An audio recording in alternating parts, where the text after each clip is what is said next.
Thank you. So, grazie, grazie.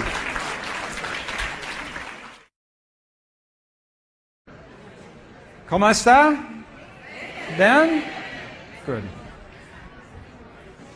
Okay. Grazie. We have a correction, a modification in one word translation that I would like to share with you. This is important. I'm making a distinction between waves that are moving and waves that are in one place, not moving. The translation came as a statica wave. The correction is onda stacionaria. Onda stacionaria, stationary. It's okay? Is that good? It's important. Muy importante.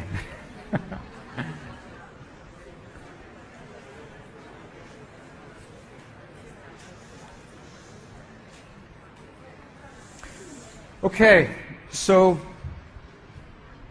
the first couple of hours I wanted to share with you the science. And I know that it's a little technical in places, and I appreciate your patience with my slides and with my explanation.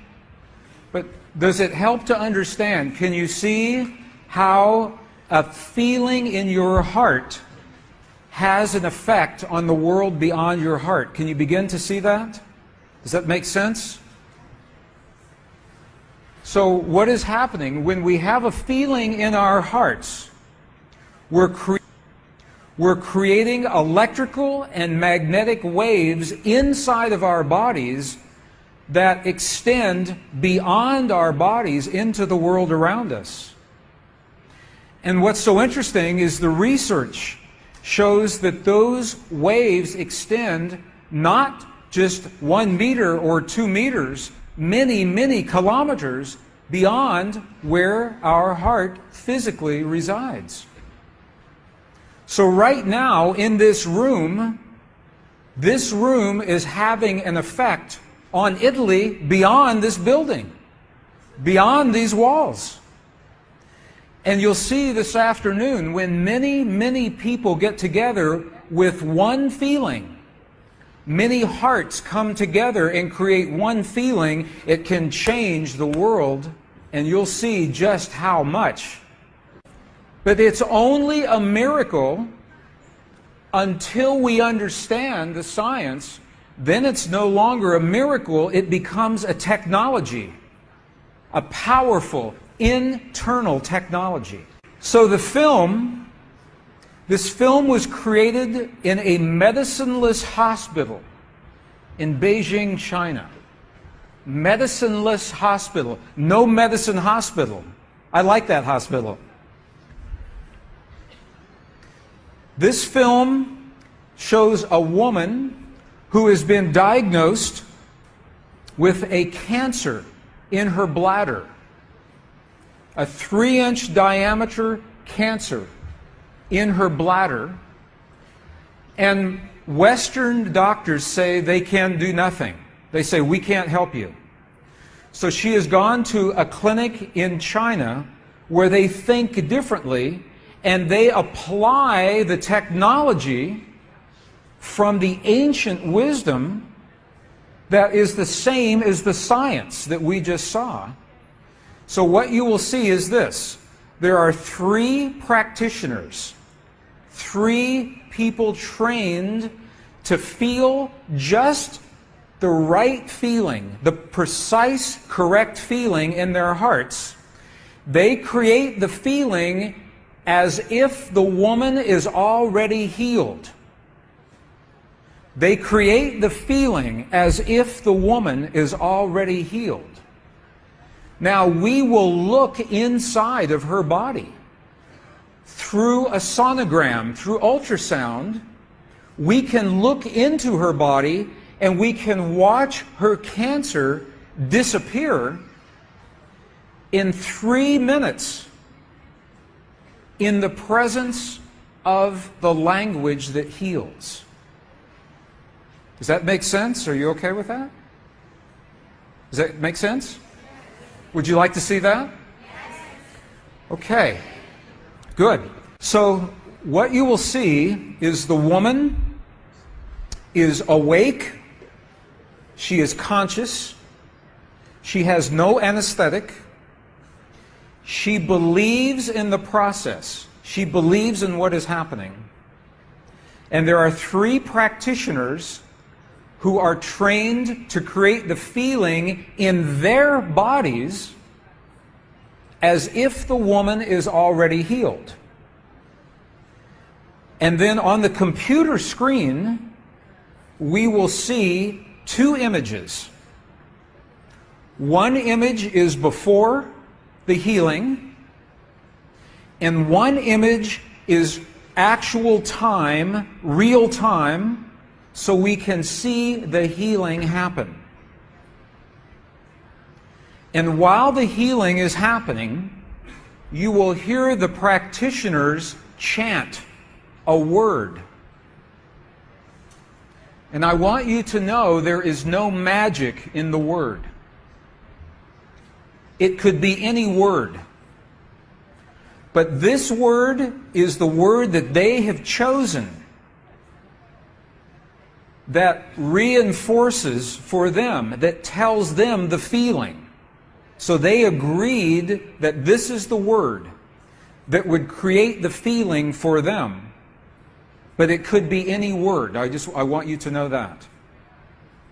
So I'm explaining this now, and we'll explain it again as we go through the film. Over 8 years, the center has successfully treated more than 180 types of illnesses, including bladder cancer.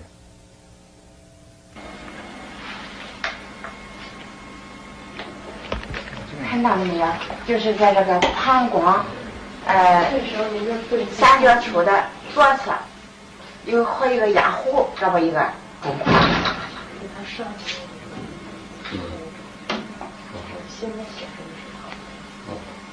发气，这里边是，咱们一块用里面发气。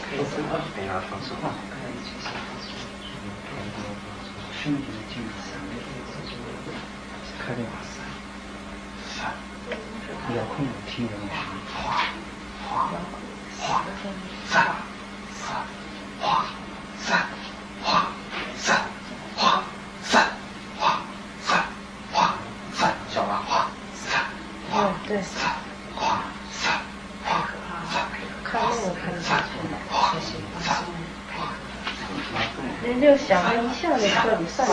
你放松啊，老师在这儿三三给我听你三哗。三哗三哗三哗三哗三，小了，站正，好，三哗三，没了没了没了没了没了没了没了没了没了，再站正，哗三没了没了没了没了没了，哗站正，没了没了没了，好没了没了没了，上上上再站正，上上消出场上没了没了没了没了没了，把场打破，没了没了没了没了没了，好了没了好了没了没了，好嘞好。2段，能看出来，这是您。几秒？这个是能看往前的。那个就1分钟，它往前走，那个不像。上，走，好，没了。好了。She's awake. She's conscious. There are 3 practitioners behind her. And here is the tumor, right here. The black is the emptiness of her bladder. This is the tumor. And now they take a snapshot for reference, a snapshot now. Okay, this is the real time. So this is now reference. This is actual time. This right here.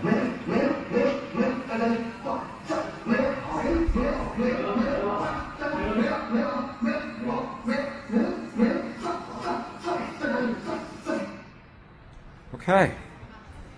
This is 2 minutes, 40 seconds. 2 minutes 40 seconds. This, on the left-hand side, is the reference tumor. On the right-hand side, the tumor is gone. In the Western way of thinking, modern science says this is a miracle because they do not understand the field that connects everything, and they do not understand the language that speaks to that field. But once we understand, that is no longer a miracle, that is a technology. And you listen to the chant. Wa sa, sa, sa, sa. Okay, the word that they are using, wasa, loosely translated, means already happened. It's already done. In their mind and in their heart, they're coming from the place that the healing has already happened. Not that it's going to happen, and not that it's about to happen, or that it's a long, slow happening, that it has already happened.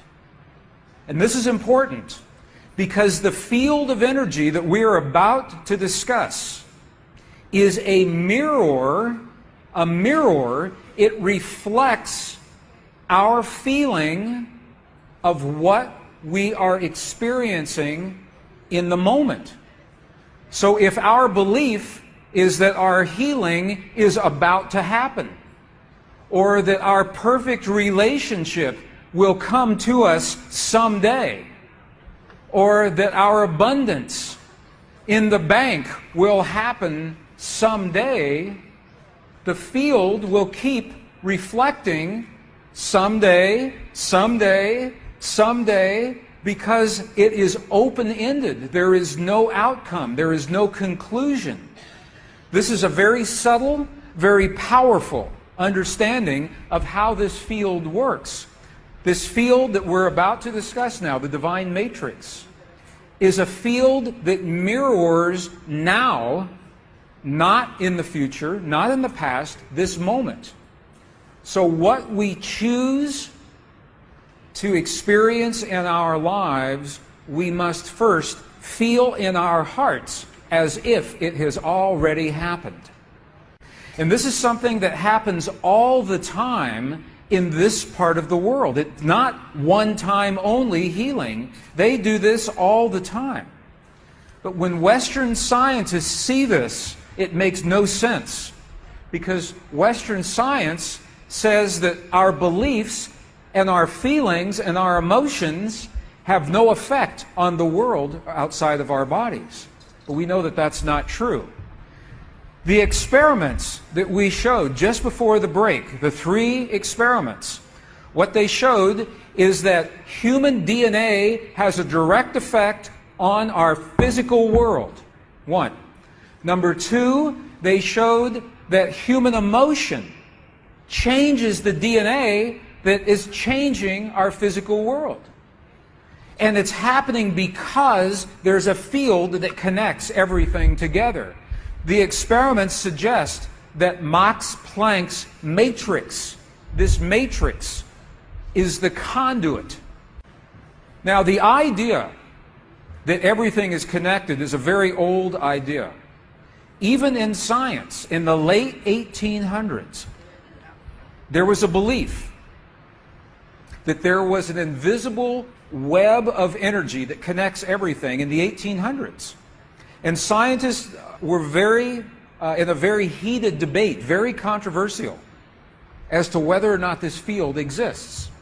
There was a very famous experiment that was conducted to determine if the field called the ether field actually existed.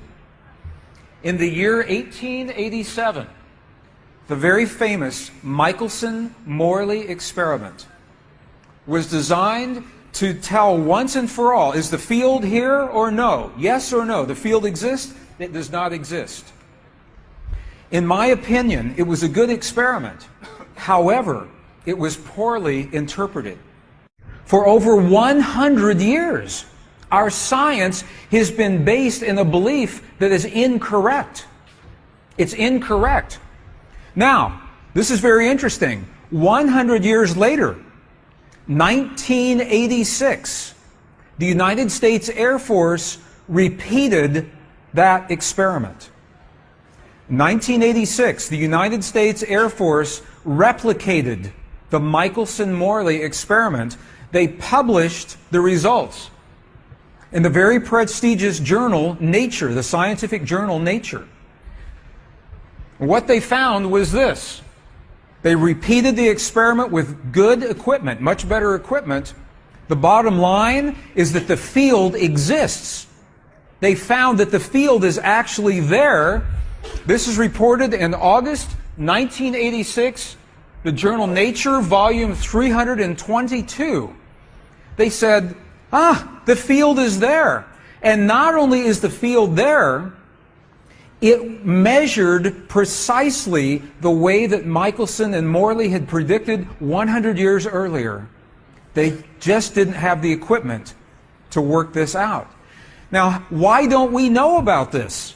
This should have made the cover of every major magazine and newspaper. This should have been on CNN headline news or Sky News. But this changes everything for the scientists, because the textbooks all say the field is not there. Entire careers are based on the field not being there. And now the field is there. And the scientists are saying, okay, the field is here, what do we do with it? What do we do with this field? Well, the field now is so new. Now that it has been rediscovered, everyone is giving it a different name. Many, many names for the same field. Some are calling it a very technical name, the quantum hologram. Quantum hologram. Okay? Some are simply calling it the field. A colleague of mine and a friend, former Apollo astronaut Edgar Mitchell, when he was in space, he had an awakening when he was behind the dark side of the moon, completely cut off from all communications with the Earth. It was cold. It was dark. There was no communication with the Earth until their little tiny space capsule came around the dark side of the moon. And those astronauts could only hope that all of the engineers at NASA did a very good job on their spacecraft so that they could come around on the other side. And when they did, and Edgar Mitchell looked at our little tiny blue planet suspended in the blackness of space, something changed inside of him. He felt different about his life and his world.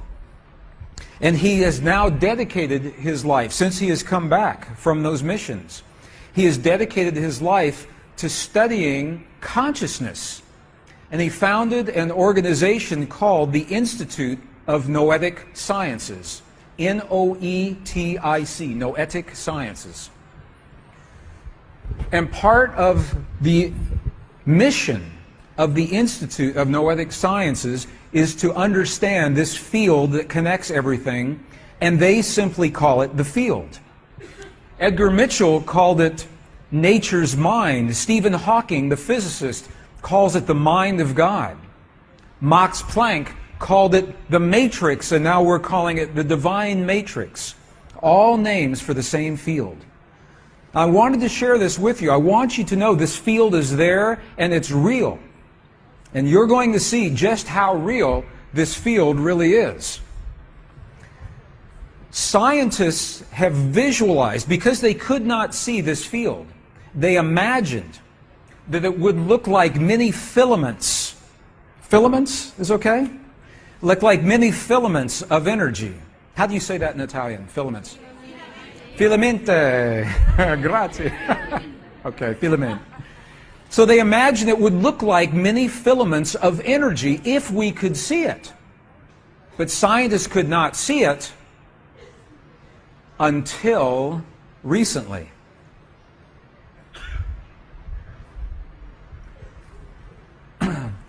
National Aeronautics and Space Administration, NASA, built a satellite and launched it into deep space for the purpose of measuring fields that we cannot see with our eyes. It's called the Chandra, C-H-A-N-D-R-A, Observatory. Recently, the Chandra Observatory sent back information that has now been modeled on the computers, and it tells us that what we used to believe was empty space is not empty. There is no empty space. In 1999, the astrophysicist took the data from the Chandra Observatory and they ran it through the computer so that the computer could show them what is in the emptiness of space. Would you like to see what that image looks like? Do we have time? Oh yes, of course we have time. That's why we're here. Okay, the next image is the image of the Chandra Observatory showing us what is in the emptiness of space. Okay. And this is what it looks like. The bright spot that you see in the center, that is the center of our universe. And we are out here somewhere. These are the patterns of energy that cannot be seen by the naked eye, but that the sensors have picked up in deep space, showing that there are filaments of energy that connect everything. There is no empty space. Isn't this a beautiful image? It's a powerful image. I think it's the divine matrix. Okay. Now, this image right here, what do you think this is? Just take a guess. Anyone. Guess what this image might be. And think small. I heard someone say it. These are the filaments of the energy in your brain. These are the neural networks of the human brain. It looks very similar to the filaments of the matrix in the universe. Look at this. These are the neurons in the human brain. Here are the filaments of the empty space from deep space. And it brings to mind, as above, so below. They are very, very similar. And the question now that scientists are asking is, do we communicate with these fields of energy through these fields of energy? And I think that's precisely what we're seeing. Precisely what we're seeing. I think these are very powerful images. This is, to my knowledge, the first time we've been able to see the energy that is believed to be empty space. And we know that it is not empty. As above, so below. So this field of energy, the divine matrix, we know it does more than simply connect everything. It is the container for the entire universe. The divine matrix is the container that holds our entire universe, number one. Number two, it is a bridge between your inner world and your outer world. This is the reason why your thoughts, feelings, emotions, beliefs, prayers in here have an effect on the world beyond your body. And number three, it is a mirror. This field reflects in the world around us what we create in the world inside of us. And this is the reason I wanted you to see the healing of the cancerous tumor. Because you saw it with your own eyes. You saw the physical world change, but no one touched that tumor. There was no physical intervention. You saw that physical world change in response to a non-physical experience, the belief of the practitioners. So, to unleash the power, to unleash the force of this divine matrix in our lives, first we have to understand how it works. and we're doing that now. Secondly, we must learn to speak the language. We must learn to speak the emotions that this field uses, and that's what this day is all about. So I have a question. I'm going to go back to an experiment that we did before the break, a long time ago, before the break. Bless you, bless you. Where we had two particles of light, two photons, separated by 14 miles. From here to here, 14 miles. And the question is this. When one photon had an experience, the other one acted like it was having the same experience, even though they are no longer connected. For example, if this photon were forced to go on the red path, that photon would always take the red path. If this photon were forced on the blue path, that photon would always take the blue path. If this photon were forced to rotate in one direction, or its charge was changed, the other photon always had exactly the same experience. And the question is why? You now have almost all of the information to explain that. One last piece. Whoop. The particles are said to be entangled.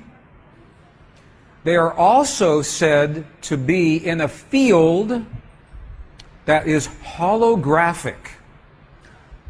Let me guess. Holographic. Holográfico. Oh, I'm going to do this. How many have heard of a hologram? How many know what a hologram is? How many know what one is? Okay, let me give you an example. This is a very, very powerful principle. The holographic principle is the way that nature creates tremendous change very, very quickly. The holographic principle is the way that nature creates change in large systems very, very quickly. Let me give you an example.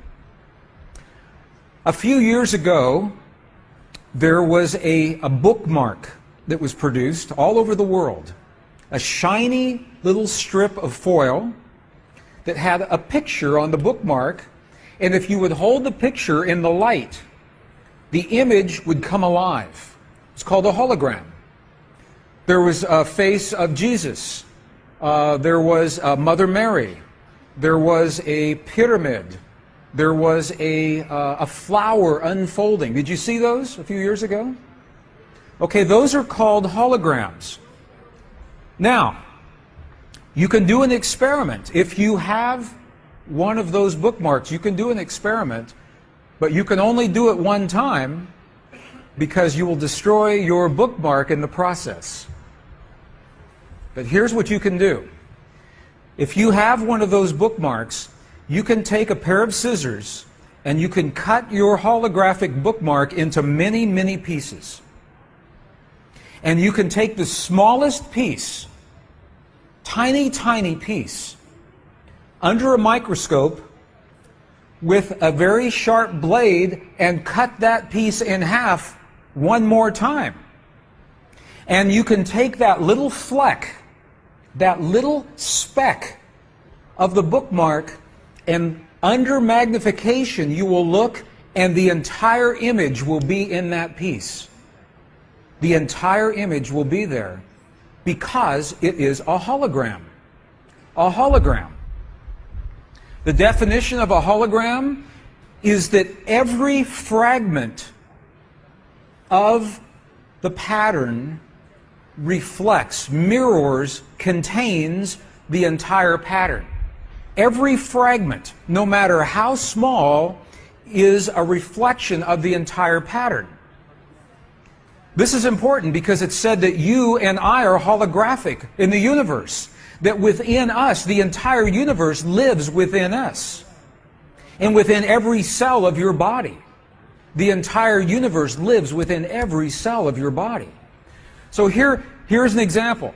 If this is the whole universe, right here, the entire universe, and we cut it in half.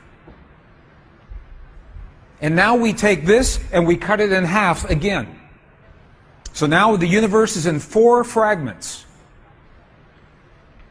Because this is a hologram, every fragment contains the entire image. Does that make sense? Good with that? Does it make sense in the back? Yes. Okay. Because this is important. If that makes sense, okay, if every fragment contains the entire image, no matter how small, then what happens when you make a change in one place of the pattern? What happens if we make a change in one place in the hologram? If every fragment mirrors all of the other fragments, if you make a change in one place, where do you see the change? Everywhere. Precisely.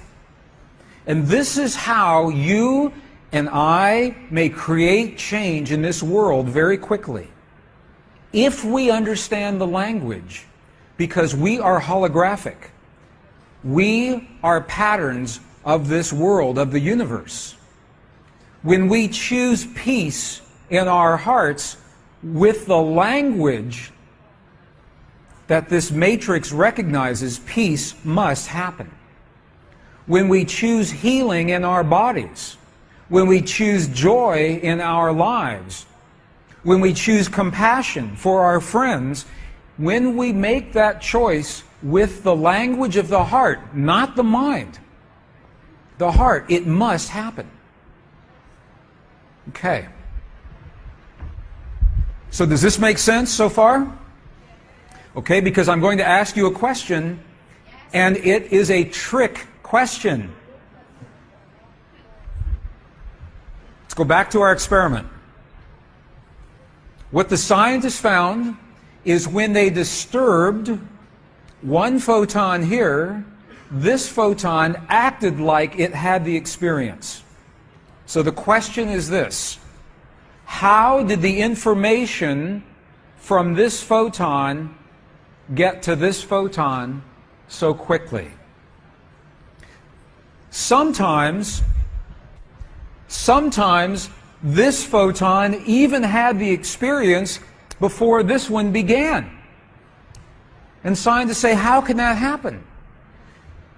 The conventional wisdom is that somehow this photon, this particle of light, is transmitting information here like you would a radio wave or like you would electricity. The problem is that the information is traveling too fast. It's traveling faster than the speed of light. And that can't happen according to laws of physics. So the question is this: how did the information get from here to here? And that is a trick question. What is the answer? And you must answer before we go to lunch.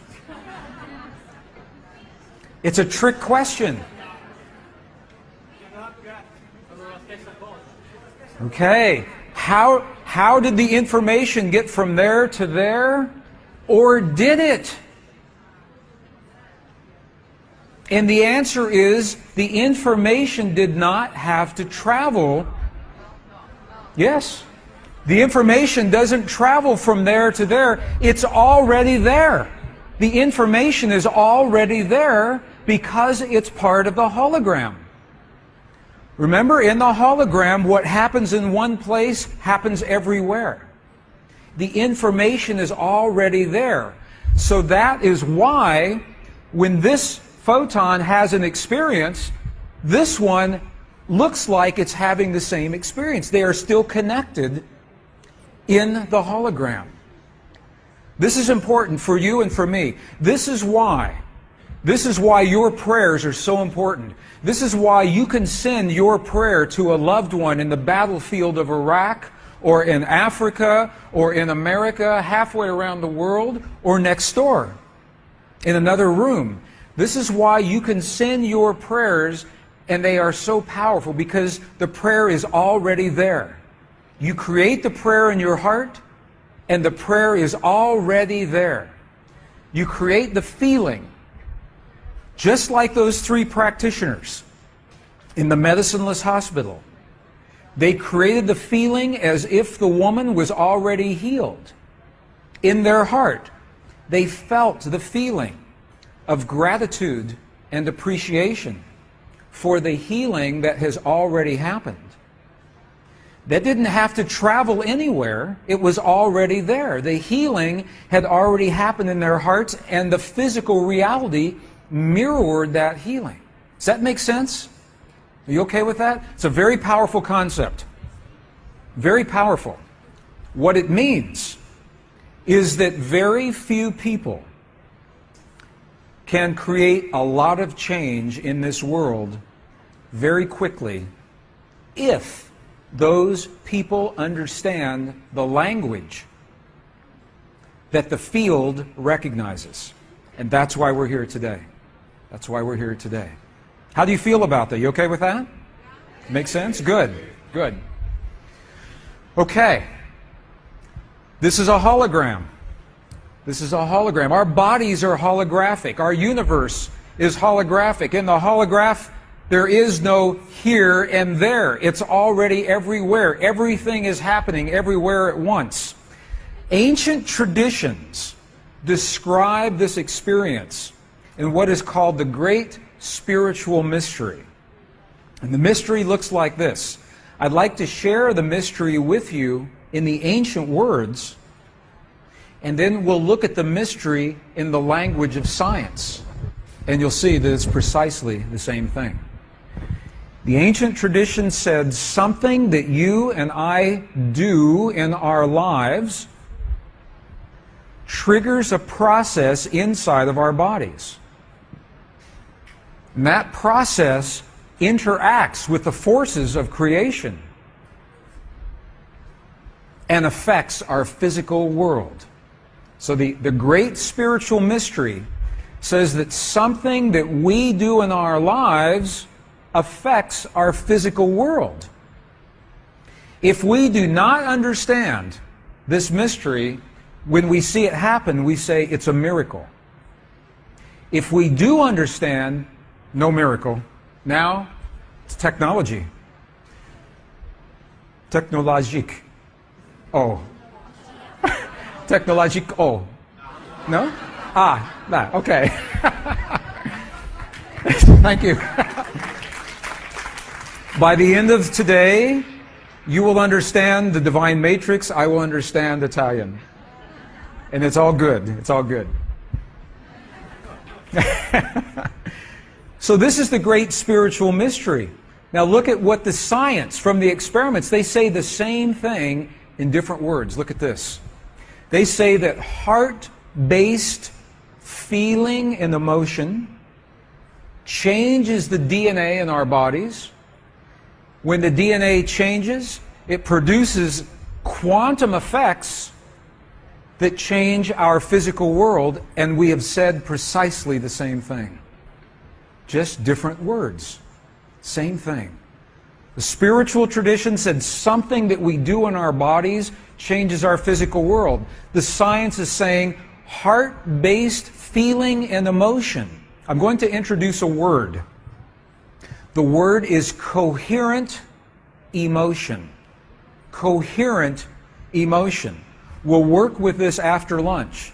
After lunch, you and I will discover how we create coherent emotions in our hearts to heal our bodies and to change our world. Coherent emotion changes our physical world, and this is how John Wheeler, Princeton physicist, says we are participating in the world. And I like this word a lot. This is important because there's a responsibility that comes with understanding the language of the divine matrix. It's not that we control our world. It's not that we manipulate our world. It's not that we impose our will upon the world. We participate, we share in the unfolding of our reality. And it's all done through the power of our beliefs. Through the power of our beliefs. I'd like to shift gears just for a moment, just change just for a moment. I want to share with you a project that was conducted at Princeton University in the United States. It was a project designed to find out how real this field of consciousness really is. And I think the results amazed even the scientists who were working on the project. You may have heard of this, or maybe not. It was called the Global Consciousness Project, GCP. Has anyone heard of the Global Consciousness Project? Okay, this is amazing. Let me share with you what happened. The scientists at Princeton University discovered that certain kinds of electronics actually change the way they work in the presence of human consciousness and the changes in consciousness. So in other words, the electronics were able to measure the consciousness.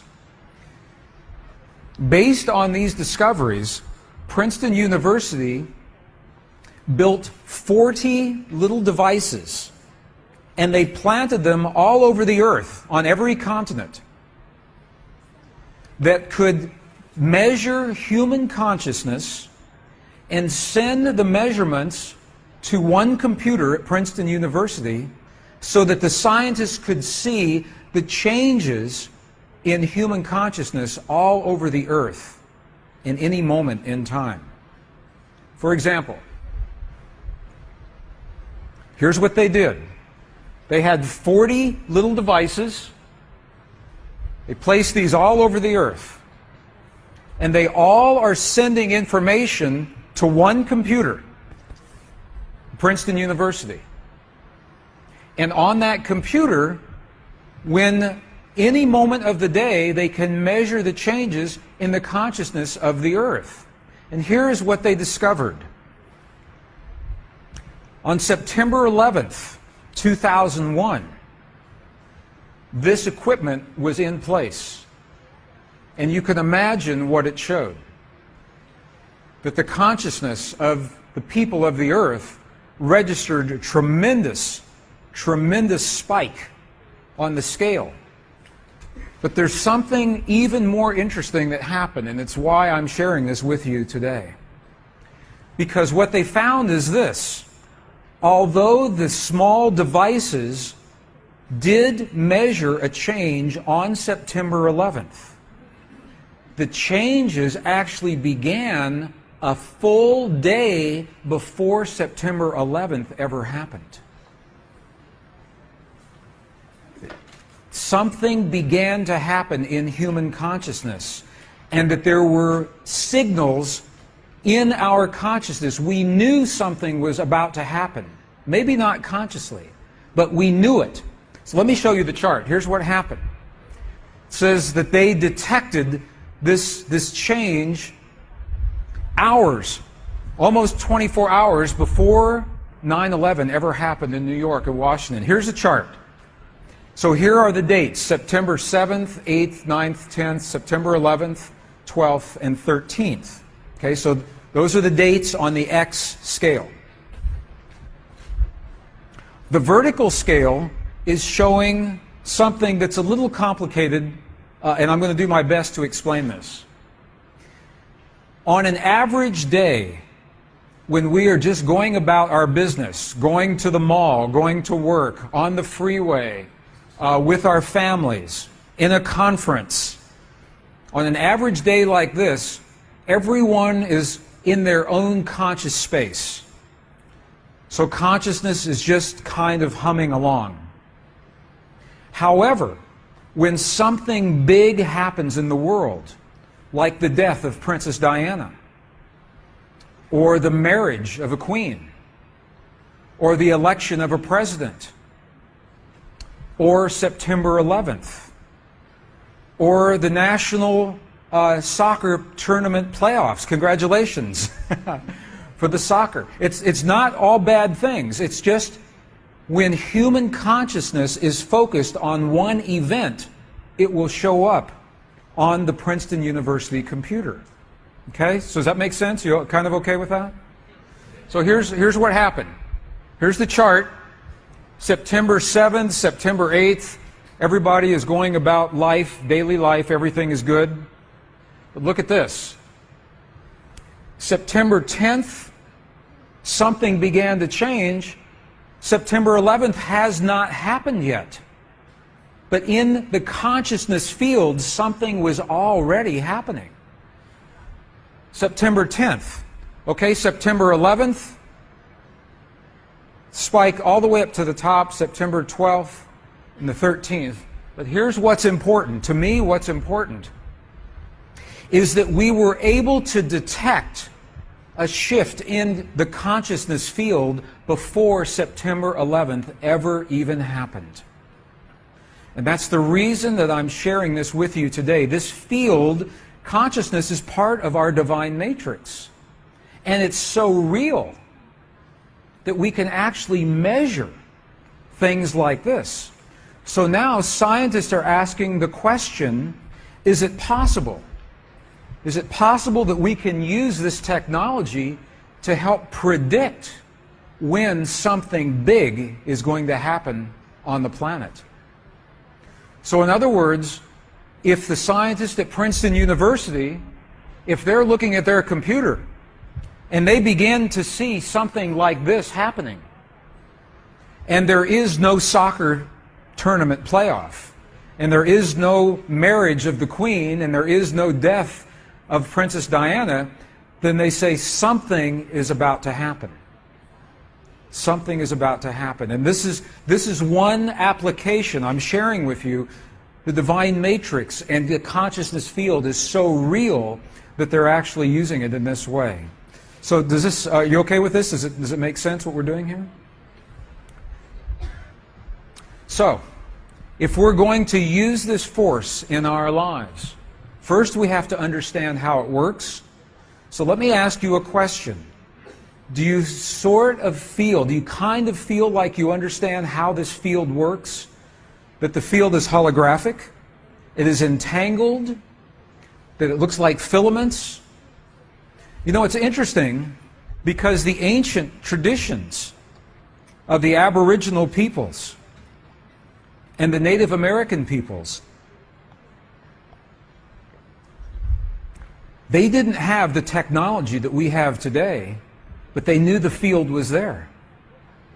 And they described it as a web of energy or a net of energy because they could see it in their mind. It was only when our equipment was able to detect it that we knew that that's what this field actually looks like. In the Native American traditions, for example, the Hopi Indians, they say that in the very beginning, at the Big Bang, the way they describe this is the emergence of this world. They say the first thing that happened in this world is that spider grandmother, spider the insect, spider grandmother emerged into this world. And the first thing that spider grandmother did was to weave the web that would connect all of her children in the future. And that's the language of the Hopi Indians. In the Buddhist traditions, there's the story in the very beginning of the great god Indra, I-N-D-R-A. In the beginning, Indra, in a distant galaxy far away, began to weave the web that the Buddhists call today the great web of Indra that holds the universe together. So the words in the analogy, it's very interesting how similar they are thousands of years ago. How did they know what we are only now beginning to understand in the language of science? And this is why, to me, it makes sense to go beyond science into the wisdom of our past. Because science is a language. It's a good language, but science is only one language that describes our world and our universe. And there are places where science has not yet understood how everything works. So there are other languages that describe our universe as well. So what happens? What happens if we go into our ancient past, and if we marry the language of our past with the language of science? If we marry the wisdom of our past with the wisdom of today, doesn't it make sense to do that, to understand who we are and how we work in this universe? And that's why it makes sense to go into the ancient monasteries and into the ancient texts. So if we're going to use the divine matrix, we must first understand how it works. Secondly, we've got to speak the language that it recognizes. So people ask me this question all the time. They say, if this field is actually there, if the field is really there, and if the indigenous people know it, and if the ancient people know it, why don't we know it? What happened to our knowledge? Well, this is a very good question. And the answer is this. In our Western tradition, and when I say Western, I'm assuming that we are of the Judeo-Christian tradition, is what I'm talking about here. There was a time when this field and the language of emotion was part of our tradition. It was in our texts. Until the 4th century, the year 325 AD. In the year 325, something happened.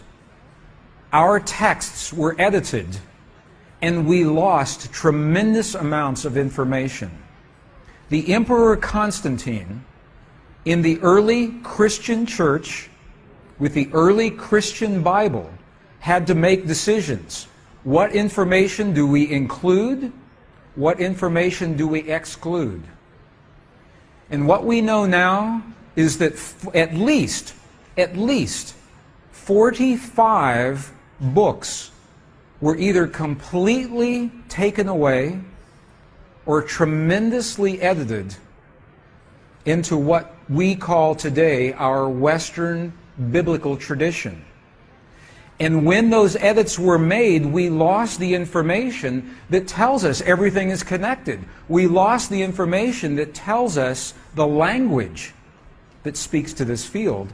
We know the information was lost because we are now recovering the information in the Dead Sea Scrolls, in the Nag Hammadi Library, in the Coptic texts. This is how we know this information was lost.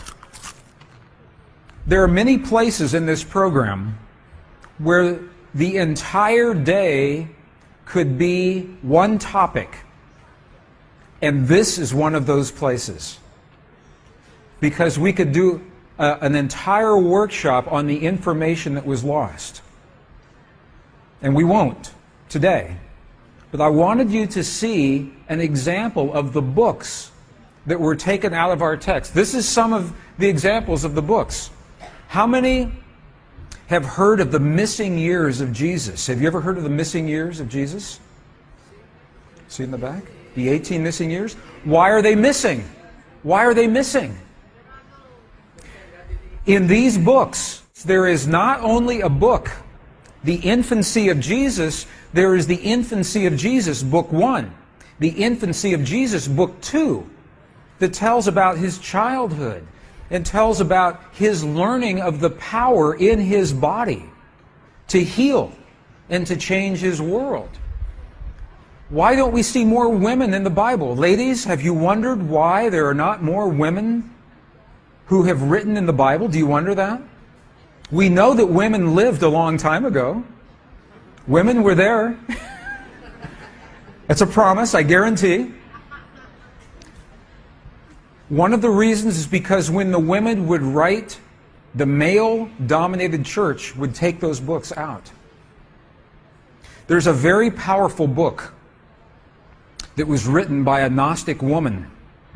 And even the title of the book is so powerful. Listen to the title. The title of the book is called Thunder, Perfect Mind. Thunder, Perfect Mind. Isn't that a powerful title? It was written by a Gnostic woman. And she asked the question. In her writings, she said, within me is a reflection of all possibilities. She said, I am the rich one, I am the poor one. She said, I am a virgin, and I am a whore. She said, I am the son of your mother and the daughter of your father. And I am all possibilities that you can ever imagine. I represent everything that lives within you. Why do you fear me? Why do you stone me to death at your city gates? What a powerful text. And I can see when the church fathers went down the checklist to say, what books do we keep? What books do we toss? Thunder, Perfect Mind. They said, it's gone. Because it was such a powerful book. But these are some examples of the books that were completely edited. They were taken out.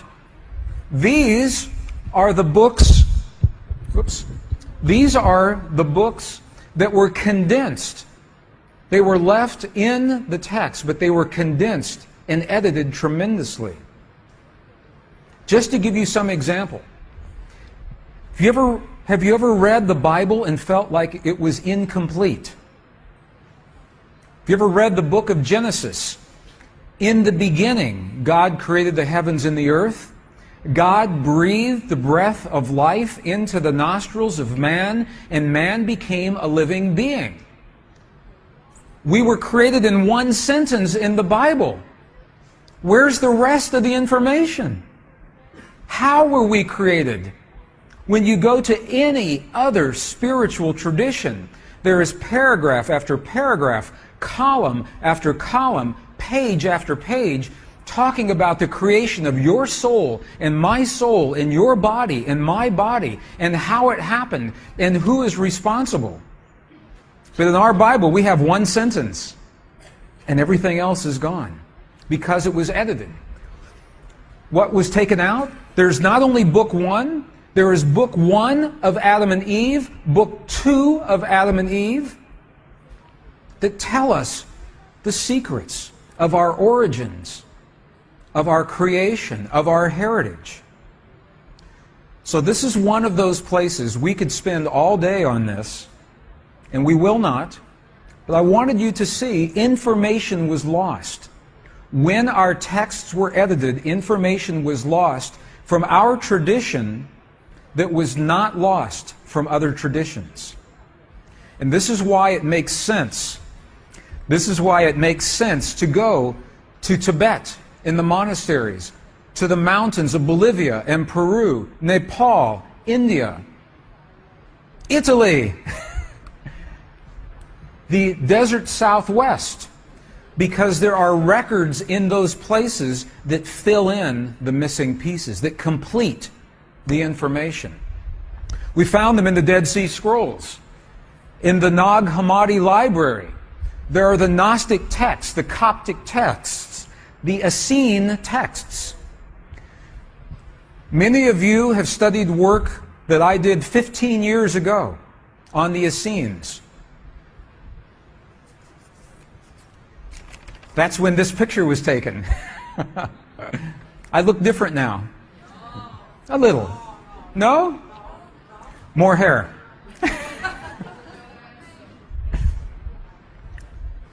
So we know that the information was lost because it's being recovered, and this is what's important. Okay, I was trained as a scientist. And as a scientist, I was trained to look in the world around me for my answers. And as a scientist, what I know is this. If we're going to find information in other cultures that was lost in our culture, the best place to find that would be to go to some place that has been least disturbed by modern civilization. Tibet is a perfect place. It was in 1998 I had the opportunity for my first journey into Tibet. It is a land of tremendous extremes. Some places over 17,000 feet above sea level, where nothing grows. And other places in the valleys where it is very beautiful and everything grows. There's a diversity of people. Everyday people just living their lives. Nomadic people that share their stories. Look at this man. Look at this beautiful man. This man is a pilgrim. He walked across the Tibetan plateau for 8 months to get to one temple. Look at his eyes. Because after walking 8 months, he still felt that he was not worthy to be in the temple.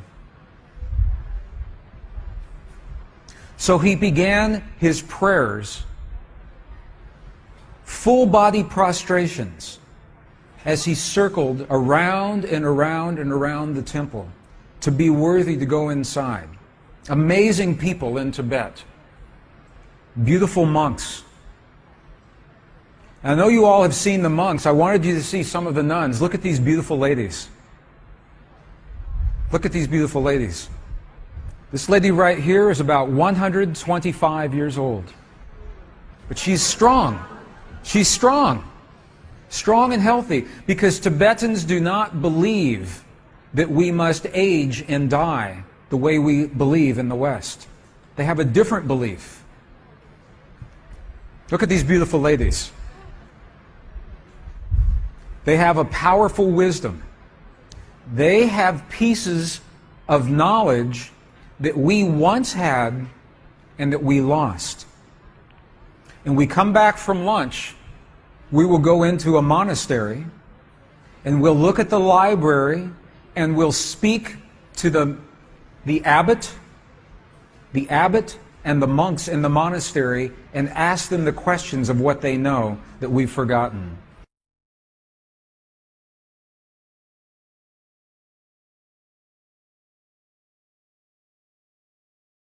Okay, we are not finished. We have a big afternoon.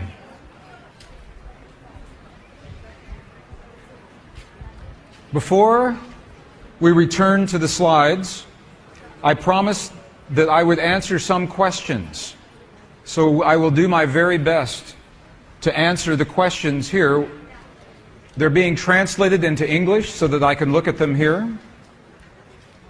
Some of the questions are similar to other questions, so I will try to do my very best to answer them in general. So what I'd like to do, translators, may I read the question and then I will read the response. Is that good? Okay. So we have a question asking about the holographic nature of reality, the holographic nature of knowledge. The question says, is knowledge holographic? In other words, if you know something in one place, is that knowledge everywhere? The question is it possible to say that we already know everything? This is a very good question. And I'm going to discuss this in a couple of different ways. What the new science has discovered in only the last few years is that knowledge is not something that we store in our brain. Did you know that information is not kept in your brain? I had the opportunity a few years ago. I got to see Albert Einstein's brain in a jar. It's at the University of Kansas in the United States. Albert Einstein's brain, after his death, They removed his brain because scientists wanted to see what was different. What made his brain different than your brain or my brain? And do you know what the difference is? Zero. There is no difference. His brain looked pretty much like everyone else's brain. It had just a few more little wrinkles. What scientists have discovered is that the information, your memory of your past, your memory of your experience, is not in your brain, it is in the field, it is in the divine matrix. And your brain is the antenna that tunes into the place in the divine matrix where that information lives. And other people, if they know how, they can tune to that information as well. It means there are no secrets.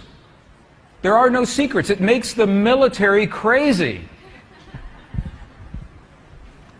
Because how can you keep a secret when there are no secrets?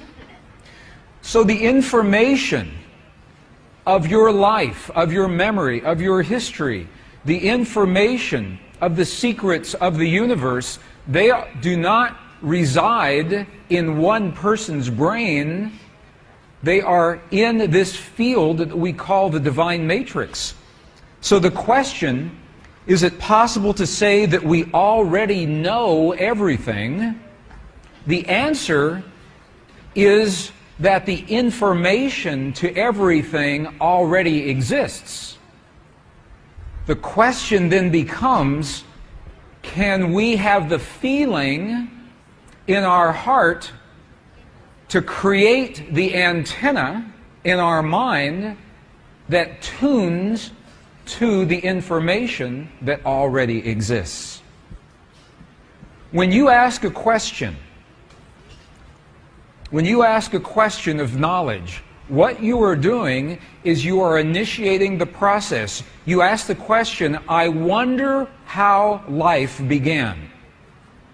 And you have a feeling in your body about that question, and that feeling helps you to grow the right patterns of nerves in your brain so that those nerves can find that information in the holographic field. It's already there.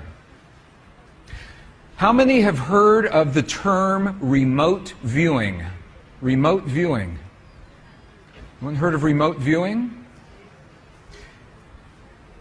The United States military uses remote viewing, and it uses it because it works.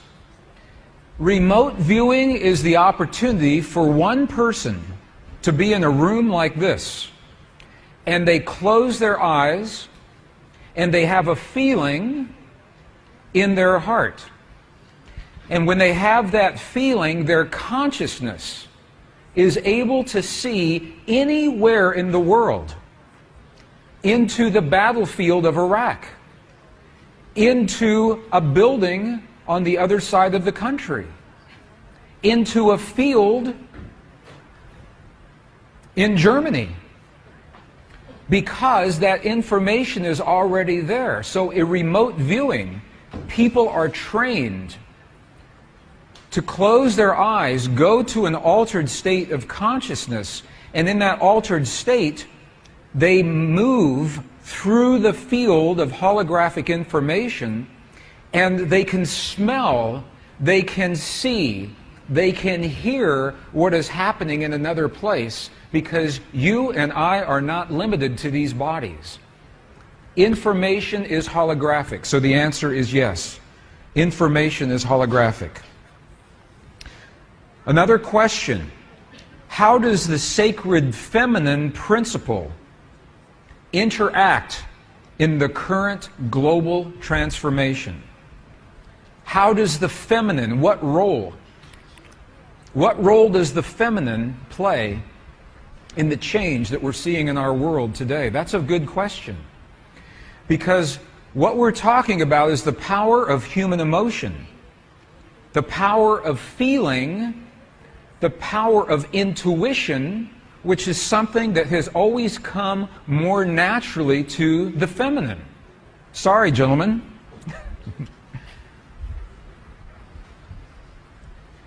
Men have historically been trained to discount or deny the power of their emotions. Isn't that interesting? Men who historically, physically have been the strongest of the species have been conditioned to deny the very experience that gives them even more power in their lives, the power of human emotion and the power of human feeling. So ladies, the feminine is playing a vital role. You play a vital role because your mind and your body are created. You are wired, hardwired to experience emotion in ways that most men in most societies are only beginning to remember. So ladies, you are leading in this respect. And it's changing. Men are becoming more comfortable with this now, but it's a very important question. It's a good question. There's another question. How do you know when you're using your heart and when you're using your mind disguised as your heart? Good question. Did that translate okay? Are you okay with that? In other words, I think the question is, how do you know when you're having a feeling and how do you know when you're having a thought? We're going to talk about this when we go into the monasteries because this is the great secret of creation. This is the great secret of how we heal. But I'll give you a piece of the answer right now, is that if you are in your heart has no judgment. Your heart has no ego. Your heart does not know evil, good, right, wrong, light, dark. Your heart knows only what is without the judgments that we attach to that. And this is very important for where we're going in just a few minutes.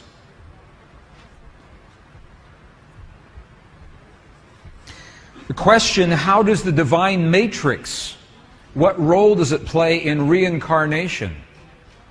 Reincarnation. You know, in the Judeo-Christian traditions, reincarnation was a part of our culture until it was edited out, until the books were taken away that talk about reincarnation. Almost every other spiritual and religious tradition allows for reincarnation. Christianity did until those books were edited. Books like the Gospel of Thomas. We're going to look at the Gospel of Thomas in just a moment. Books like the first book of Adam and Eve, the second book of Adam and Eve. They talk about reincarnation in the soul, in the body. They talk about the creation of our body and the creation of the soul and how this body is created separately from the soul and how the soul how our bodies had to be made in just the right way to hold the power of the soul in this world. So in our culture, we lost that information. Others did not. But the divine matrix now is bridging those differences. The divine matrix gives science and spirituality a common language. The divine matrix is also what is believed to be the heavens. The heavens that we talk about in the ancient traditions, in the ancient past. So when our soul leaves our body at the time of death, where does it go? It goes into the higher dimensional spaces of the divine matrix. Now this is interesting. As a scientist, 25 years ago, as a scientist, if I walked onto a stage like this and I said to an audience, there are many higher dimensions where we may be conscious and experience, I would be laughed off of the stage because scientists did not recognize higher dimensions. They recognized 3, maybe 4 dimensions. Today, however, the new theories of physics, they say that we live in a world at least 25 dimensions exist in the universe as we know it now.